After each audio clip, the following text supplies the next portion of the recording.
I never believed in the supernatural until a shadow figure destroyed everything I thought I knew about reality.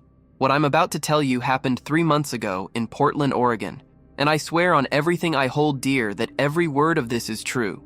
The entity that stalked me changed my life forever, and even now, as I record this story, I can feel its presence lingering just beyond my peripheral vision, waiting for the right moment to return. Let me know in the comments if you've ever felt like something was watching you from the darkness, because after what happened to me, I know these things are real, and they're closer than we think. It started on a Tuesday evening in November. I remember the date exactly, November 15th, because it was the day my normal, skeptical world crumbled apart. I had just finished my shift at the downtown marketing firm where I work as a graphic designer, and like every other evening for the past 2 years, I decided to walk the familiar route home through the Hawthorne district. Portland was experiencing one of those typical autumn evenings where the air carried a crisp bite, and the streetlights created pools of amber warmth against the growing darkness. The sidewalks were scattered with fallen leaves that crunched pleasantly under my feet, and the usual crowd of evening commuters moved around me with purpose, everyone eager to get home to their warm houses and Tuesday night routines. I had always loved these evening walks.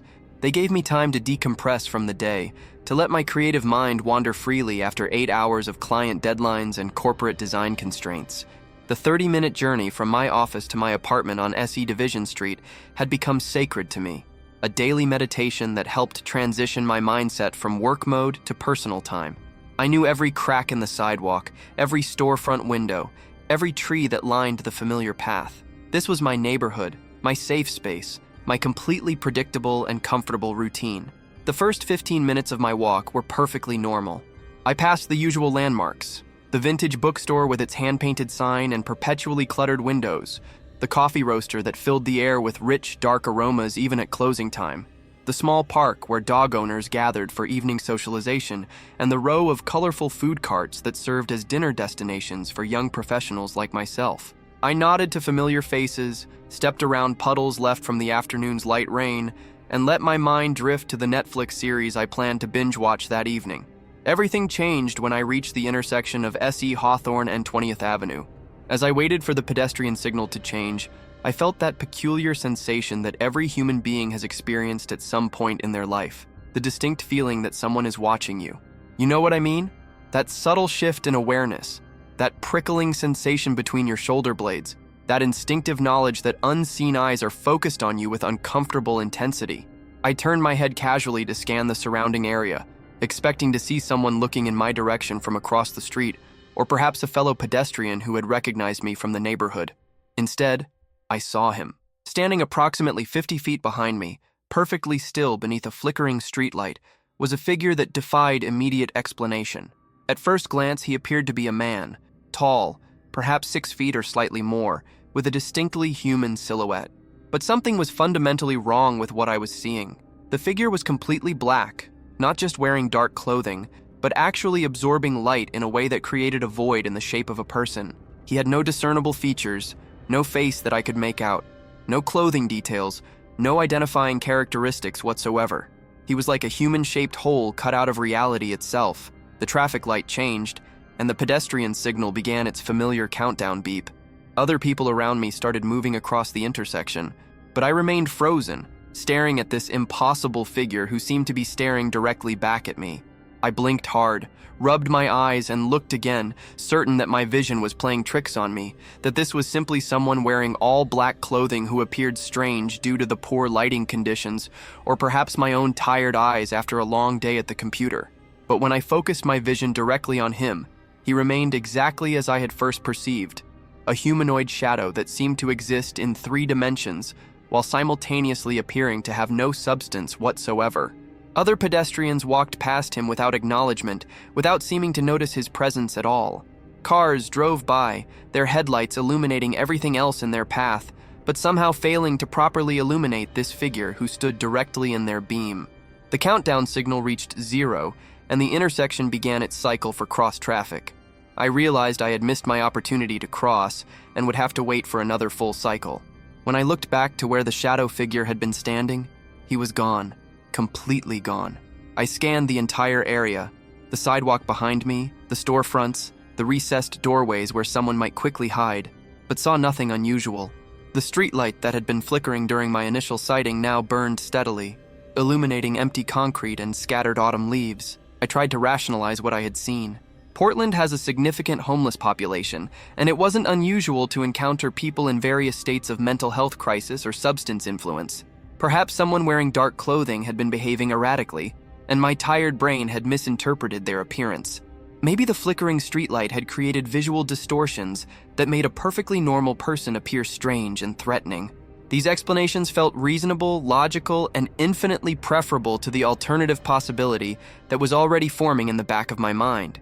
Hit that like button if you're already getting chills from this story, because what happened next convinced me that what I had seen was not human.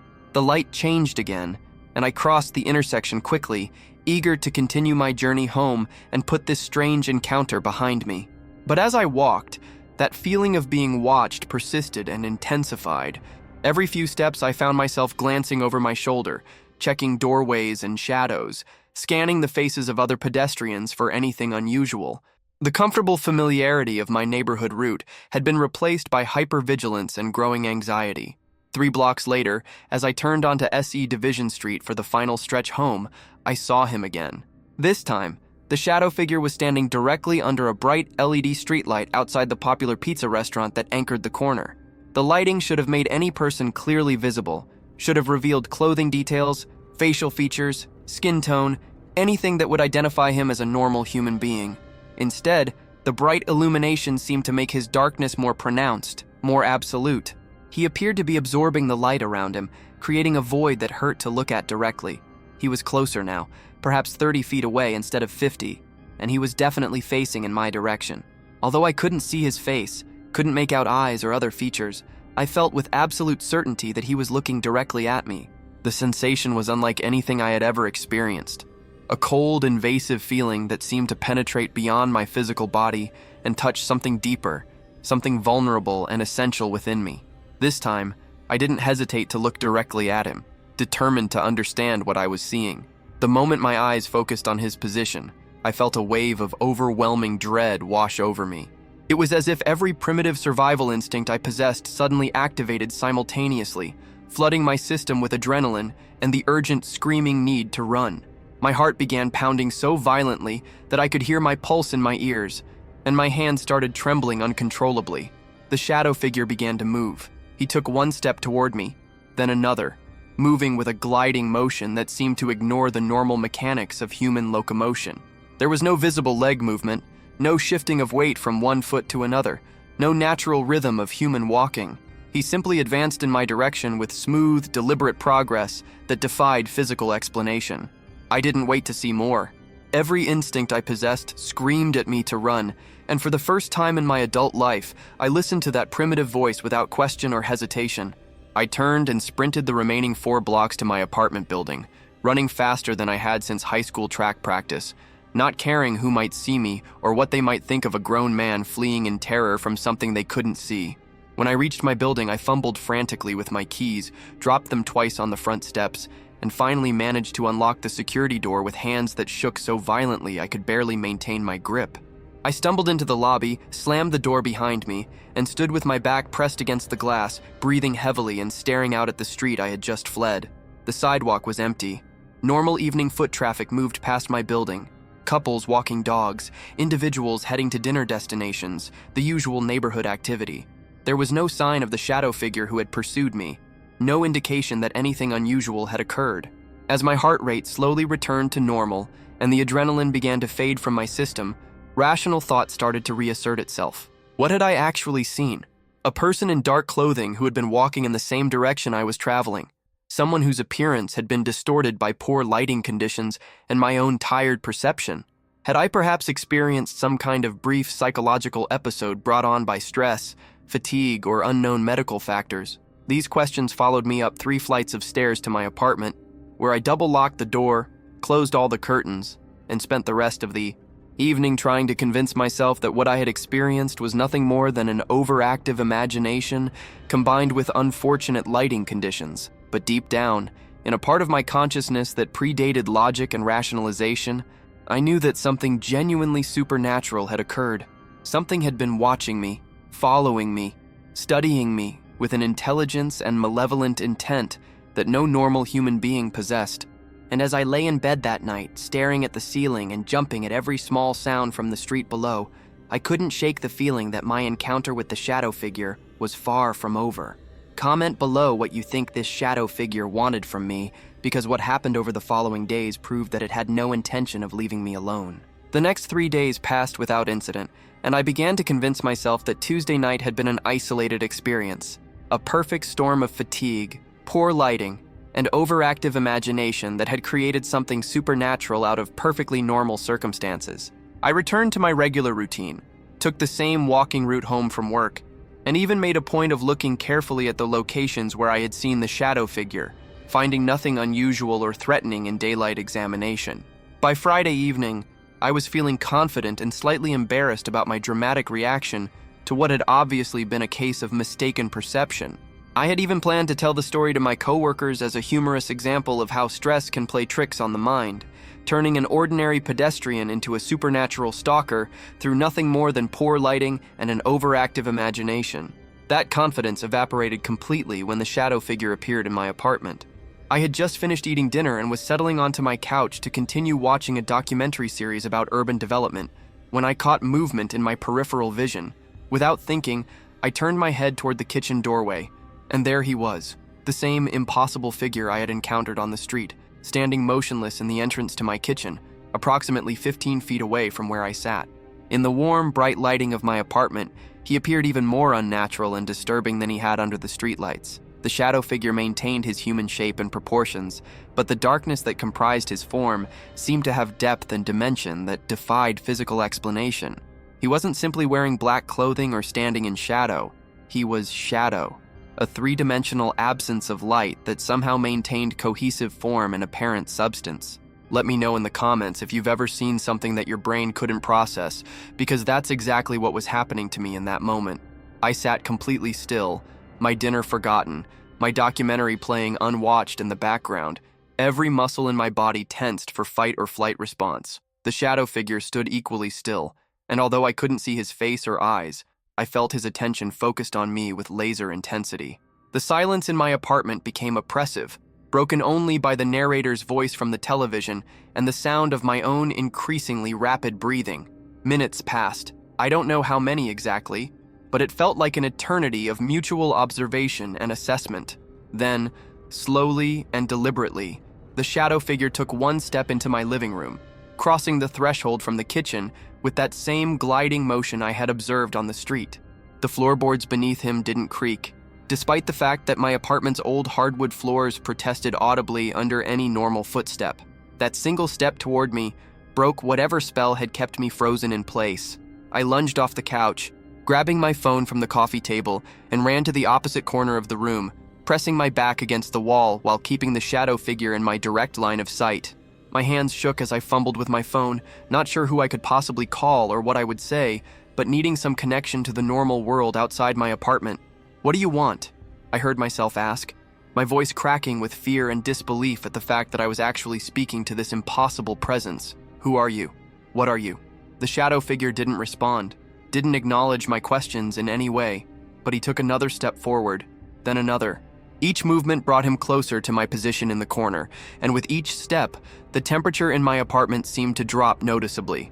I could see my breath beginning to fog in the air, despite the fact that my thermostat was set to a comfortable 72 degrees and had been maintaining that temperature perfectly well for months.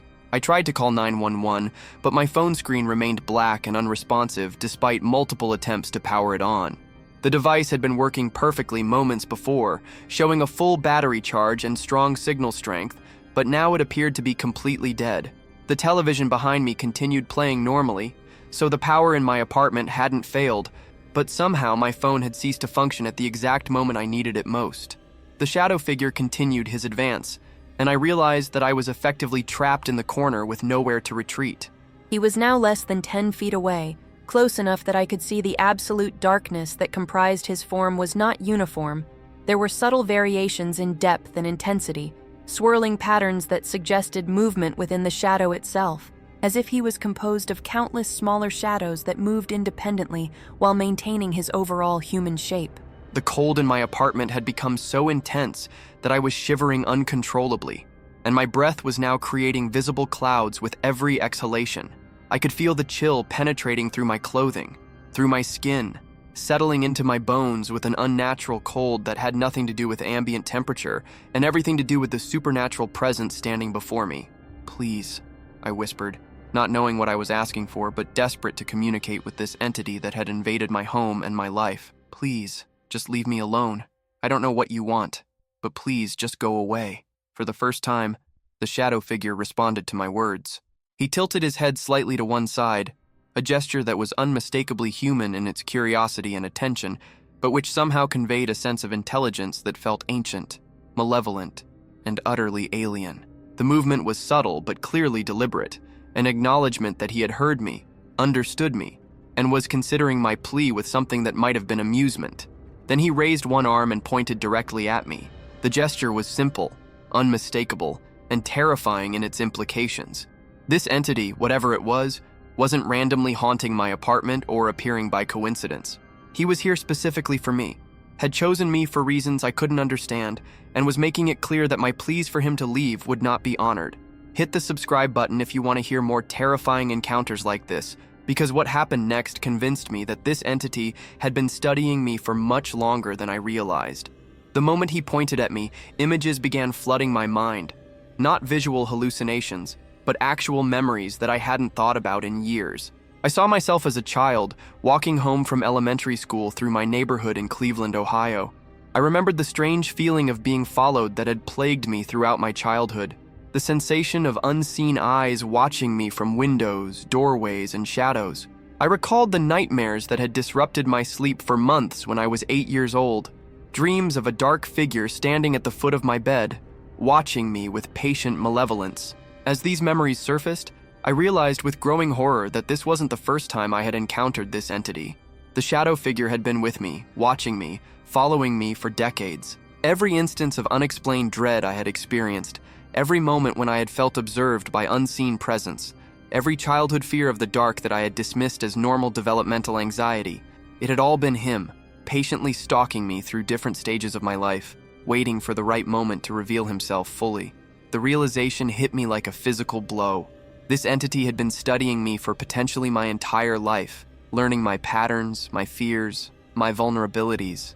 He knew where I lived, where I worked, what routes I traveled, when I would be alone and vulnerable. I wasn't dealing with a random supernatural encounter. I was dealing with a predator who had selected me as his specific target years or even decades ago. The shadow figure lowered his arm and took another step forward, now less than 6 feet away from my cornered position. At this distance, I could feel something emanating from him beyond the supernatural cold, a presence that felt hungry, patient, and utterly without human empathy or compassion. Whatever this entity was, it viewed me not as a person, but as something to be consumed, studied, or possessed for its own purposes. I closed my eyes tightly, hoping that when I opened them, this nightmare would be over, that I would find myself alone in my apartment with nothing more than an overactive imagination and a good story to tell friends later. But when I opened my eyes, the shadow figure was still there, still watching me, still emanating that terrible cold that had nothing to do with temperature and everything to do with the complete absence of human warmth or life. Then, as suddenly as he had appeared, he was gone. Not faded away, not walked out of my line of sight, not moved to another location within my apartment. Simply gone, as if he had never been there at all. The oppressive cold disappeared instantly. My apartment's temperature returned to normal, and my phone suddenly powered on with full battery and signal strength, as if it had never malfunctioned. I remained pressed against the wall for another 10 minutes, scanning every corner of my apartment, checking behind furniture and inside closets, making sure I was truly alone. When I finally moved from my defensive position, I walked through every room of my apartment, turning on every light, checking every window lock, examining every potential hiding place. I found nothing unusual, nothing out of place, no sign that anyone or anything had been present in my home. But I knew what I had seen, what I had felt, what I had experienced. The shadow figure was real. He had been in my apartment, and he had made it clear that I was his chosen target for reasons I couldn't begin to understand. The childhood memories he had triggered were too specific, too detailed, too emotionally resonant to be products of my imagination.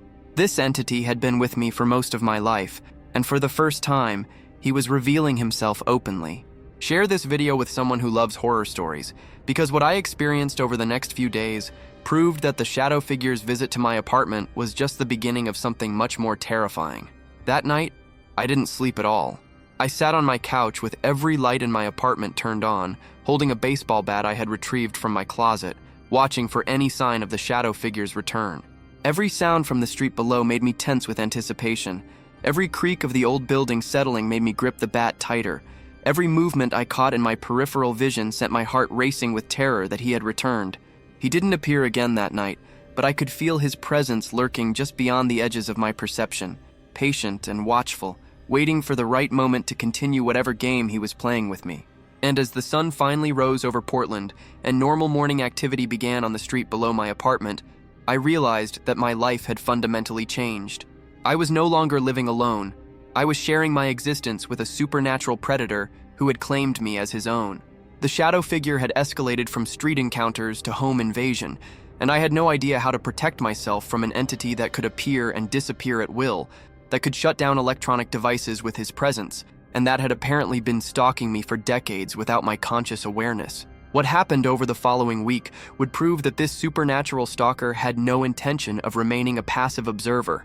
The shadow figure was preparing for something much more direct, much more terrifying, and much more dangerous than anything I had experienced so far. Paragraph 3. Supernatural presence. Confirmation and intensification. 2,000 words. The weekend following the shadow figure's appearance in my apartment marked the beginning of what I can only describe as psychological warfare conducted by a supernatural entity that seemed to understand human fear better than humans understand it themselves. What had started as brief sightings and a single home invasion evolved into a comprehensive campaign of terror that invaded every aspect of my daily life. Saturday morning began normally enough. I had managed to get a few hours of fitful sleep on my couch, still wearing yesterday's clothes and clutching the baseball bat that had provided me with a false sense of security throughout the night. Sunlight streaming through my apartment windows made the previous evening's encounter seem almost dreamlike, and I spent the early morning hours trying to convince myself that stress, isolation, and too many horror movies had combined to create an experience that felt supernatural, but had purely psychological origins. That rationalization lasted until I opened my laptop to check emails and found something that chilled me to the bone. My browser history showed searches I had never conducted, websites I had never visited, and downloads I had never initiated. But these weren't random computer malfunctions or evidence of hacking. They were searches specifically related to my own life, conducted with information that no external person could possibly possess. Someone or something had searched for my elementary school in Cleveland, the exact address of my childhood home, the names of family members I hadn't spoken to in years, and detailed information about every apartment I had rented since moving to Portland. There were searches for my work schedule, my daily routines, even the specific walking route I took home each evening.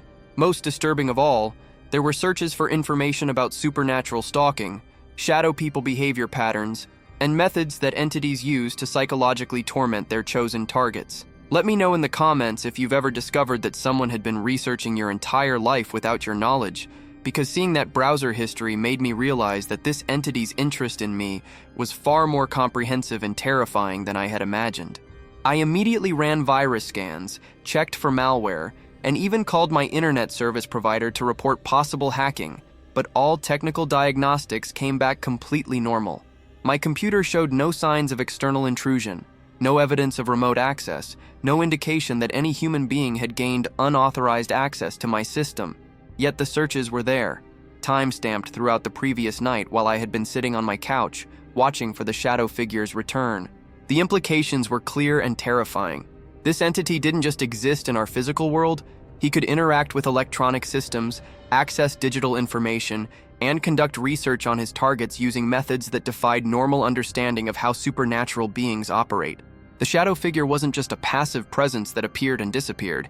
He was an active, intelligent force that was learning everything possible about my life in order to maximize his psychological impact.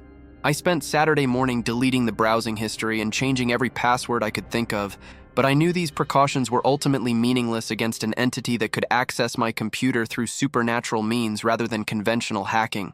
If the shadow figure could appear and disappear at will, manipulate electronic devices, and access information through non-physical methods, then no normal security measures would provide any real protection. That afternoon, the psychological warfare escalated. I decided to leave my apartment and spend time in public places, hoping that the presence of other people would provide some protection from the shadow figure's attention. I went to a busy coffee shop in the heart of the Hawthorne district, ordered a large coffee and a sandwich, and settled at a corner table where I could keep my back to the wall and observe the entire space around me. For the first hour, everything seemed perfectly normal. The coffee shop was filled with the usual Saturday afternoon crowd. Students working on laptops, friends catching up over lattes, families with young children enjoying weekend outings. The warm social atmosphere made my supernatural stalking experiences feel distant and unreal, like stories I had heard from someone else, rather than events that had actually happened to me. Then I noticed that other customers were looking at me with expressions I couldn't immediately interpret. At first, I assumed I was simply being paranoid, that my recent experiences had made me hypersensitive to normal social interactions and casual glances. But as I paid closer attention to the people around me, I realized that something genuinely unusual was occurring. Customers who had been engaged in their own activities were turning to stare at me with blank, emotionless expressions that lasted for several seconds before they returned to their previous activities as if nothing had happened. A woman reading a book at the table next to mine looked up from her pages, stared directly at me without blinking for nearly a full minute, then returned to reading as if her behavior had been completely normal. A man ordering coffee at the counter turned to face me, maintained uncomfortable eye contact across the entire coffee shop, then completed his order and left without breaking his stare until he was outside the building. Most disturbing of all, a young child playing with toys at a nearby table suddenly stood up, walked directly to my table, and said in a flat, emotionless voice, "He's watching you right now. He wants you to know that you can't hide from him in public places." The child then returned to their toys as if nothing had happened, while their parents continued their conversation without acknowledging that their child had just delivered a supernatural message to a complete stranger. Hit that like button if this story is making you question what's real, because what happened next convinced me that the shadow figure could influence other people to serve as his messengers. I left the coffee shop immediately, but the pattern continued everywhere I went. At the bookstore, customers would stop browsing to stare at me with blank expressions before returning to their activities. At the grocery store, strangers would approach me with messages. "He knows where you work. You can't run from him. He's been waiting for you for a very long time." Each person delivered their message in the same flat, emotionless tone, then continued their shopping or activities as if they had never spoken to me. Most unsettling was the fact that when I tried to respond to these people, tried to ask them what they meant or who had told them to deliver these messages, they looked at me with genuine confusion and concern, as if I was the one behaving strangely. They had no memory of approaching me, no awareness of the messages they had delivered, no understanding of why I was asking them questions about things they claimed never to have said. The shadow figure was using innocent people as unknowing conduits for his psychological warfare, implanting messages in their minds that they delivered to me without conscious awareness, then removing all memory of the interaction once the message had been transmitted. He was demonstrating that his influence extended far beyond simple appearances and electronic manipulation. He could access and control human consciousness itself. By evening, I was exhausted, paranoid, and completely isolated. I couldn't trust normal social interactions because any person I encountered might suddenly become a vessel for the shadow figure's messages. I couldn't rely on electronic devices because he could manipulate them at will. I couldn't find sanctuary in public spaces because his influence extended everywhere, turning even innocent strangers into unwitting agents of psychological torment. When I finally returned to my apartment that night, I found evidence that the shadow figure had visited again during my absence. Every photograph in my apartment had been turned face down, not knocked over or disturbed in ways that might suggest a break-in or random vandalism, but carefully, methodically inverted so that every image was hidden from view. Family photos, artwork prints, even the pictures on my refrigerator, all had been flipped to show only their backing material. More disturbing still, I found a single photograph that I had never seen before placed prominently on my coffee table. It was a picture of me as a child, perhaps 7 or 8 years old, standing in the backyard of my childhood home in Cleveland. But there was something terribly wrong with the image. Standing directly behind me, barely visible in the shadows cast by our back porch, was the unmistakable silhouette of the shadow figure. The photograph proved that this entity had been part of my life since childhood, that every feeling of being watched, every nightmare about dark figures, every moment of inexplicable fear had been absolutely justified. The shadow figure had been documenting his surveillance of me for decades, collecting evidence of his long-term interest in ways that I was only now beginning to understand. I examined the photograph under bright light, looking for signs of digital manipulation or forgery, but the image appeared to be an authentic, aged photograph from the 1990s. The paper showed appropriate wear, the colors had the slightly faded quality of old film photography, and the image quality matched other photos from my childhood that I knew to be genuine. Comment below if you think I should have left town immediately, because that night I realized that running away might not be an option when dealing with an entity that had been tracking me for decades. As I sat in my apartment staring at this impossible photograph and trying to process the implications of what it revealed, I felt the temperature beginning to drop again. The familiar supernatural cold began settling over my living space, and I knew with absolute certainty that the shadow figure was returning for another direct encounter. This time, however, I was determined to get answers. I had spent days being terrorized, manipulated, and psychologically tortured by an entity that refused to communicate directly. I needed to understand what he wanted from me, why he had chosen me as his target, and what I could do to end this supernatural stalking that was destroying my sanity and my life. I positioned myself in the center of my living room, turned on every light in the apartment, and waited for him to appear. I didn't have to wait long. The shadow figure materialized near my kitchen doorway, exactly as he had before, but this time I was ready for him. Instead of cowering in fear or attempting to flee, I stood my ground and addressed him directly.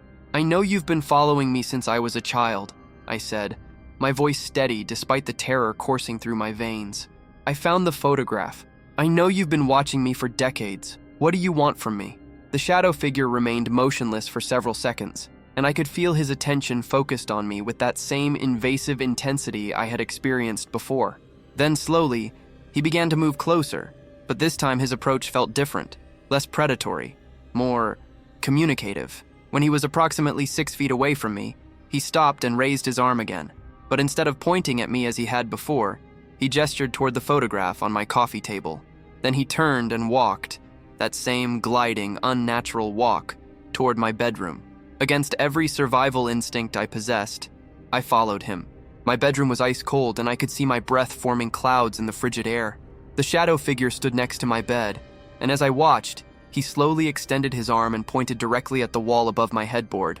I looked up to see what had captured his attention, and my blood ran cold.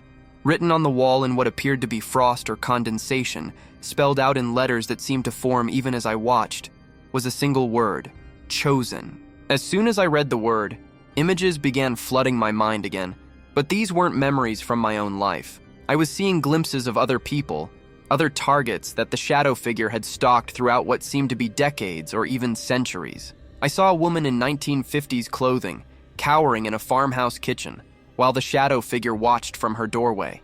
I saw a man in Victorian dress, running through London streets with the same terror I had felt during my own flight home. I saw children, adults, elderly people, all experiencing the same stalking, the same psychological warfare, the same gradual escalation of supernatural terror. But there was something different about their experiences compared to mine. In every vision I witnessed, the stalking had ended with the target simply disappearing. Not killed, not physically harmed, but somehow absorbed, consumed, or taken by the shadow figure for purposes I couldn't understand.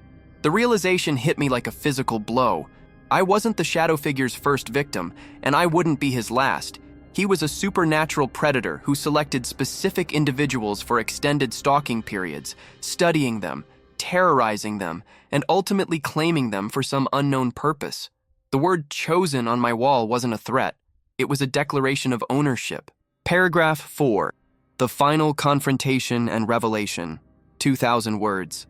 I staggered backward from my bedroom, my mind reeling from the visions of previous victims and the terrible understanding of what chosen meant for my future.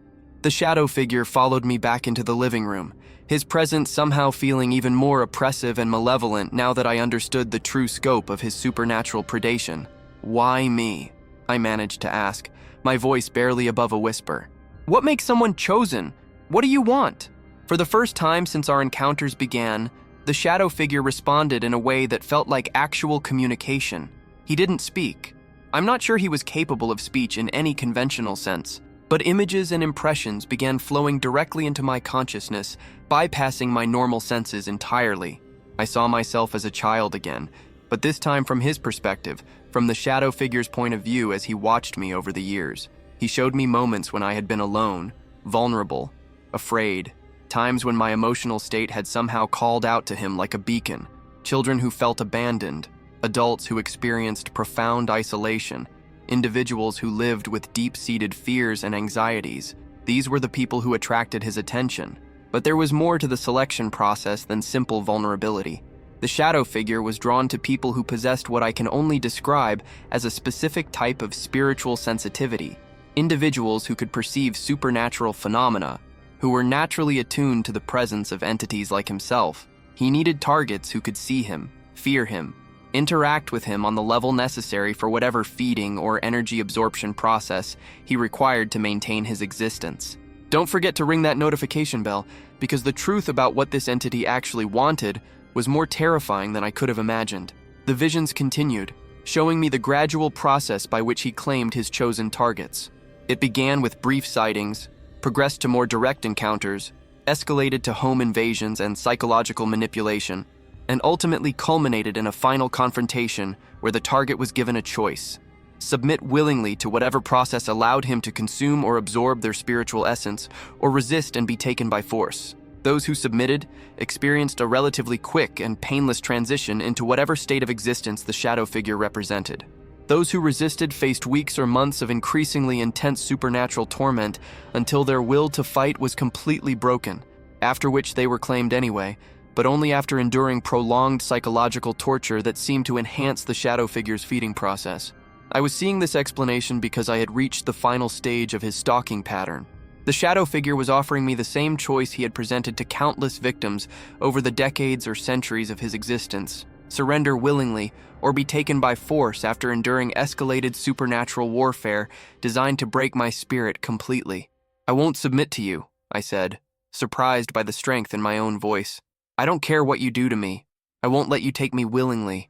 The shadow figure tilted his head in that gesture of curiosity I had seen before, but this time the movement conveyed something that might have been disappointment or perhaps anticipation.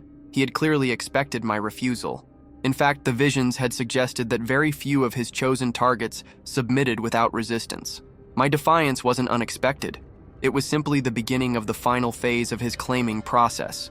What happened next proved that everything I had experienced so far had been merely preparation for a level of supernatural terror that I couldn't have imagined. The temperature in my apartment dropped so rapidly that frost began forming on the windows, and my breath became visible in thick clouds. Every electronic device in my home began malfunctioning simultaneously, lights flickering rapidly, my television cycling through channels on its own, my computer screen displaying images of the shadow figure's previous victims, my phone playing audio of voices screaming in terror. But the physical manifestations were nothing compared to the psychological assault that followed. The shadow figure began multiplying, not creating copies of himself, but revealing that what I had perceived as a single entity was actually a collective consciousness that could manifest in multiple forms simultaneously. Shadow figures began appearing throughout my apartment, standing in doorways, emerging from corners, materializing in my peripheral vision, until I was surrounded by at least a dozen identical entities, all focused on me with that same malevolent intelligence. They began moving in coordinated patterns around my apartment, creating a sense of being trapped in a supernatural cage with predators who could attack from any direction at any moment. The psychological impact was overwhelming.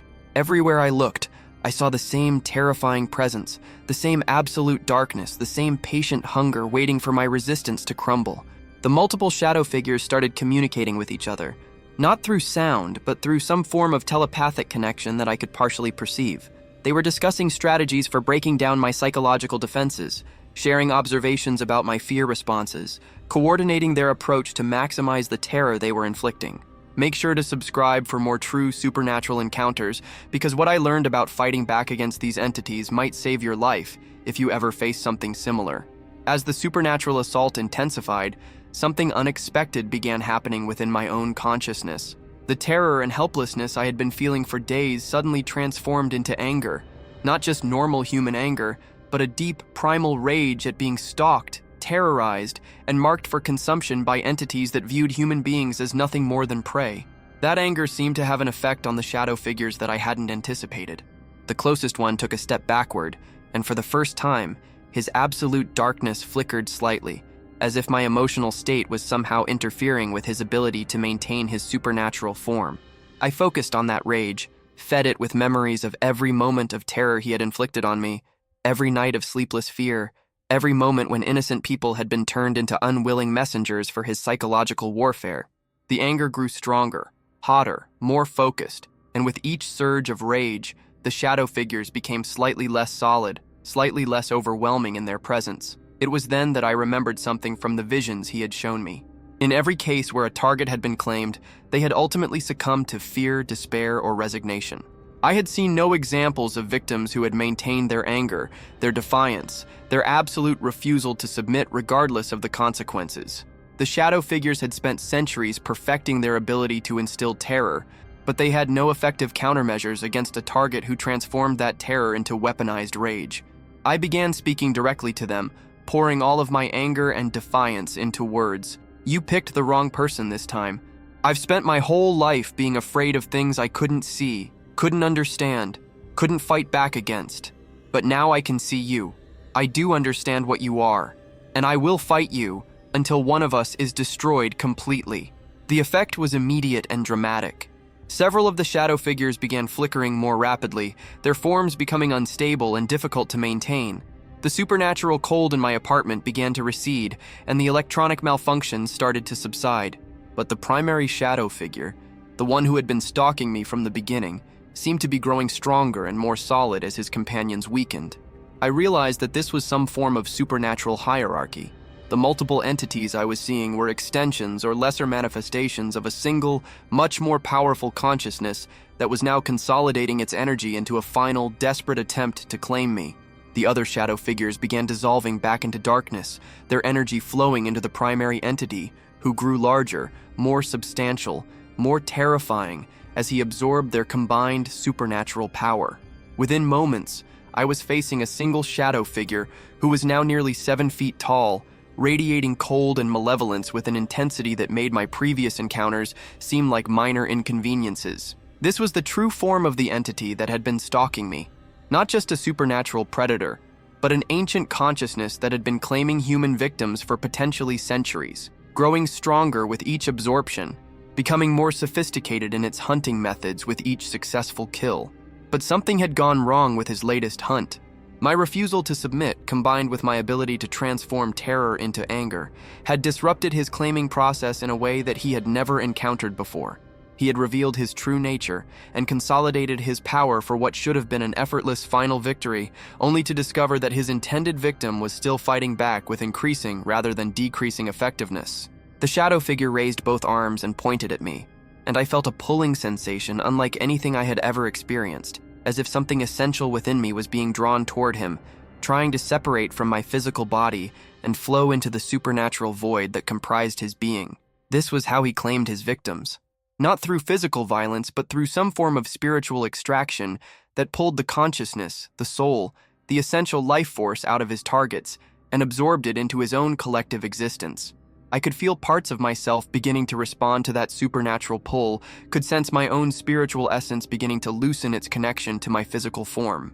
But instead of submitting to the process, I focused every ounce of my anger, my defiance, my absolute refusal to become another victim into resisting that pull. I planted my feet firmly on the floor of my apartment, clenched my fists, and fought back against the extraction with everything I possessed. The battle wasn't physical. It was a contest of wills, a supernatural tug-of-war where my determination to remain myself was pitted against the shadow figure's centuries of experience in claiming chosen victims. I could feel my consciousness being stretched, pulled in directions that had no physical equivalent, tested at levels of existence I hadn't known were possible. For several minutes, the outcome remained uncertain. The shadow figure's pulling intensified, and I felt myself beginning to weaken under the supernatural assault. But each time I felt my resistance starting to crumble, I reminded myself of all the previous victims I had seen in his visions, All the people who had been claimed because they had no one to fight for them, no one to refuse on their behalf. I wasn't just fighting for my own survival. I was fighting to end this entity's reign of supernatural predation, to ensure that no future victims would experience the terror and helplessness that I had endured. That realization gave me a final surge of strength, and I managed to break the connection completely. The shadow figure staggered backward as if he had been physically struck, his form flickering wildly as the failed claiming attempt disrupted his supernatural integrity. For the first time since our encounters had begun, he appeared vulnerable, damaged, potentially defeatable. Paragraph 5. Resolution and lasting impact. 2,000 words. The moment I broke free from the shadow figure's attempted spiritual extraction, something fundamental changed in the supernatural dynamics of my apartment. The entity that had seemed so overwhelmingly powerful, so ancient and inevitable in his predation, suddenly appeared unstable and uncertain.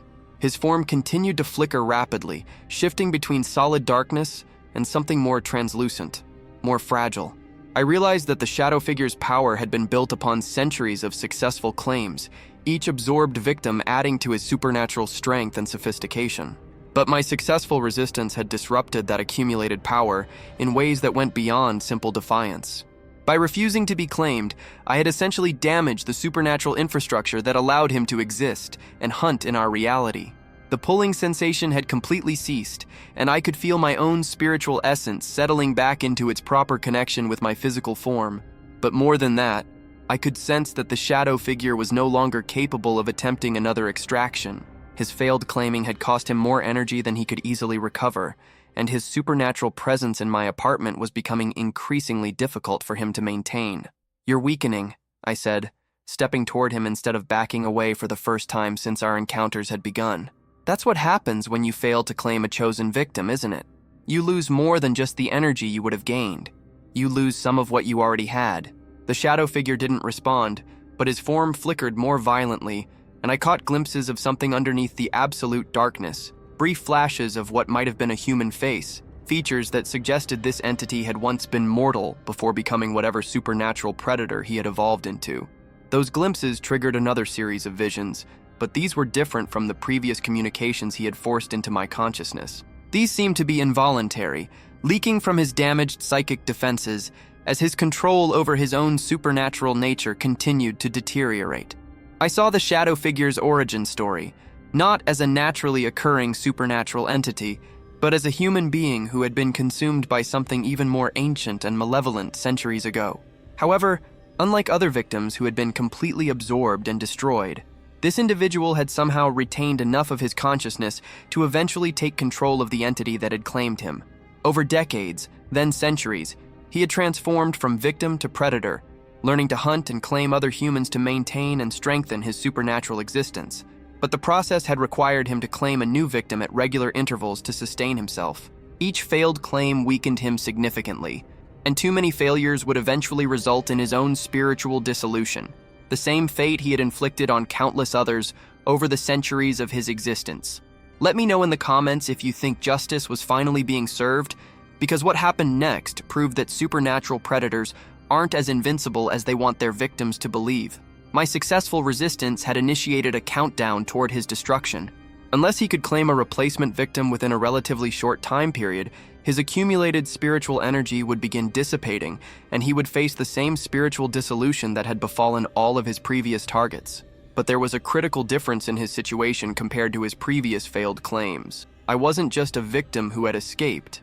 I was a victim who had seen his true nature, understood his methods, and demonstrated that his claiming process could be successfully resisted. My survival represented a fundamental threat to his ability to continue hunting, because future targets might learn from my example and develop their own resistance strategies. The shadow figure needed to claim me not just for the spiritual energy I would provide, but to eliminate the evidence that his supernatural predation could be defeated. As long as I remained alive and aware of what he truly was, I represented an existential threat to his continued existence. This realization should have been terrifying, but instead it filled me with a sense of purpose and determination I had never experienced before. I wasn't just fighting for my own survival anymore. I was fighting to end the supernatural reign of terror that this entity had inflicted on innocent people for centuries. "I'm going to make sure everyone knows what you are," I told him. my voice growing stronger as his presence grew weaker. "I'm going to tell people how to fight back, how to resist, how to refuse to be victims. You won't be able to hunt secretly anymore." The shadow figure made what might have been an attempt to move toward me, but his form was now so unstable that the movement looked more like collapse than attack. The supernatural cold in my apartment was dissipating rapidly, and the electronic malfunctions had ceased completely. Whatever energy he had been drawing upon to manifest in our reality was clearly running out. Make sure to hit that subscribe button, because the final moments of this supernatural confrontation revealed something about fighting evil entities that everyone needs to understand. As I watched the shadow figure's form continue to deteriorate, I felt a strange sensation. Not fear or anger this time, but something that might have been compassion. Despite everything he had done, despite the centuries of victims he had claimed, despite the terror he had inflicted on me and countless others, I found myself feeling sorry for what he had become. The visions had shown me that he had once been human, had once been a victim himself before transforming into a predator. His supernatural existence was ultimately just another form of imprisonment, trapping him in an endless cycle of hunting and claiming that provided no real satisfaction or peace, only the temporary postponement of his own spiritual dissolution. "You don't have to keep doing this," I said, surprised by the gentleness in my own voice. "You were human once. You could choose to stop, to let yourself finally rest instead of continuing this endless hunting." For a moment, the shadow figure's flickering stabilized, and I caught a clear glimpse of the human face beneath the supernatural darkness. A man who appeared to be in his 30s, with features that suggested profound exhaustion and centuries of accumulated guilt and horror at what he had become. In that moment of clarity, he seemed to be considering my words, weighing the possibility of ending his supernatural existence voluntarily rather than continuing to fight for survival through the claiming of additional victims. But then, the human features disappeared, replaced by the familiar absolute darkness, and I realized that whatever humanity had once existed within this entity had been too thoroughly corrupted by centuries of predation to be redeemed. He had chosen to become a monster so completely that returning to humanity was no longer possible, even if he had wanted to attempt it. The shadow figure made one final attempt to reassert his supernatural dominance. His form solidified briefly, the temperature in my apartment dropped again, and I felt the beginning of another attempt at spiritual extraction. But this effort was dramatically weaker than his previous attempt, and I was able to resist it without significant difficulty. When his final claiming attempt failed, the shadow figure's form began to collapse in earnest. The absolute darkness that had comprised his being started dissolving into wisps of shadow that dissipated like smoke, and the ancient intelligence that had driven his supernatural hunting faded from perceptible existence. Within minutes, he was gone completely, not departed to another location, not retreated to wait for a better opportunity, but actually destroyed. His supernatural existence finally ended after centuries of predation and victim claiming. The silence in my apartment was profound and peaceful in a way that I hadn't experienced since this entire ordeal had begun. The temperature returned to normal, the oppressive feeling of being watched disappeared completely, and for the first time in days, I felt truly alone in my own home. But I also felt fundamentally changed by the experience. I had confronted a supernatural predator, survived his claiming attempts, and ultimately witnessed his destruction. More importantly, I had learned that even ancient, powerful supernatural entities could be defeated through human courage, defiance, and the refusal to submit to victimization. Over the following weeks, I began researching similar encounters reported by other people, looking for patterns and commonalities that might help future victims defend themselves against supernatural predators. What I discovered was both encouraging and disturbing. Entities like the shadow figure were more common than most people realized, but successful resistance was extremely rare because most victims succumbed to terror rather than transforming their fear into weaponized determination. I started sharing my story through various online forums and paranormal research communities, always emphasizing the importance of refusing to submit, of fighting back against supernatural intimidation, and of transforming terror into anger and defiance. The response was overwhelming. Dozens of people contacted me with their own encounters, and several reported using my resistance strategies to successfully defend themselves against similar entities. Comment below if you've ever had to fight something that everyone said couldn't be defeated, because I learned that the biggest weapon any supernatural predator has is convincing victims that resistance is impossible. But perhaps the most important thing I learned from this entire experience was that supernatural predators rely heavily on their victims' ignorance and isolation.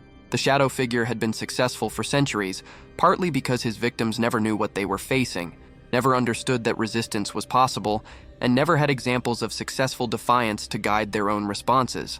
By sharing my story publicly, by discussing the specifics of how supernatural claiming works and how it can be resisted, I was helping to destroy the secrecy and ignorance that allowed entities like the shadow figure to hunt successfully.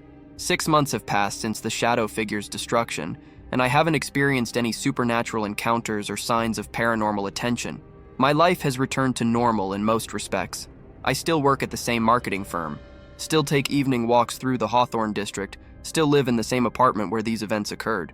But I'm not the same person I was before this experience. I'm more aware of the supernatural realities that exist alongside our normal world, more attuned to signs of paranormal activity, and more prepared to help others who might find themselves facing similar supernatural predators. Most importantly, I've learned that human beings have far more power to resist supernatural intimidation than most paranormal entities want us to believe. The shadow figure spent centuries convincing his victims that submission was inevitable, that resistance was futile, that human consciousness was powerless against ancient supernatural forces.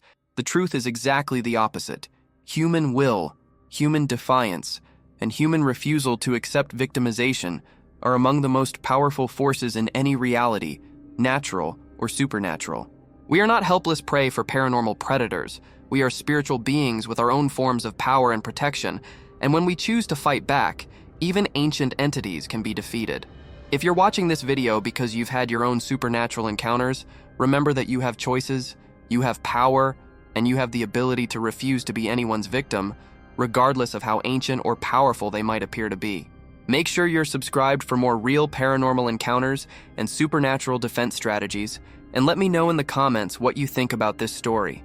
Have you ever felt like something supernatural was stalking you? Have you experienced encounters that you couldn't explain through normal means? Thank you for watching, and remember, you're stronger than any entity that might try to claim you, no matter how terrifying they might seem in the moment.